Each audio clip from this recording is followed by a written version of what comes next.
கேரள மாநிலம் பாலக்காட்டைச் சேர்ந்த செவிலியர் நிமிஷா பிரியா 2008ஆம் ஆண்டு பிழைப்பு தேடி ஏமனுக்கு சென்றார். 2011இல் இடுக்கியைச் சேர்ந்த டோமி தாமஸை திருமணம் செய்து கொண்டு செனாவுக்கு சென்றார்.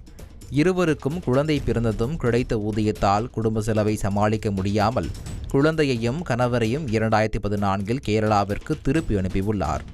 அங்கேயே வேலை செய்தவர் சிறிய கிளினிக்கை தொடங்க முயற்சி செய்துள்ளார்.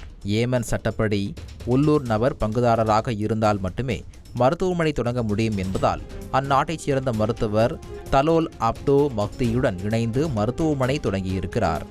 அதே வேளையில் ஏமனில் உள்நாட்டு போர் தீவிரமடைய 2015இல் இந்தியா ஆபரேஷன் ரஹாத் என இந்தியர்களை மீட்டது. ஆனால் பெருமளவு கடன் வாங்கி தொடங்கிய மருத்துவமனையை விட்டுவிட்டு செல்ல மனமில்லாத நிமிஷா பிரியா அங்கேயே தங்கியிருக்கிறார். இந்திய அரசாங்கம் ஏமனுக்கு பயண தடையை விதித்தது.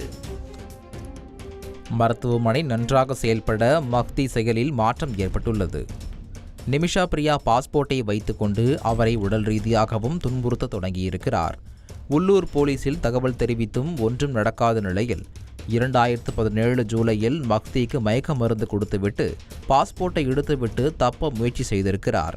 அதுவே விபரீதமாகியிருக்கிறது. அதிகளவு மயக்க மருந்து செல்ல மக்தி மரணமடைந்து விட்டார்.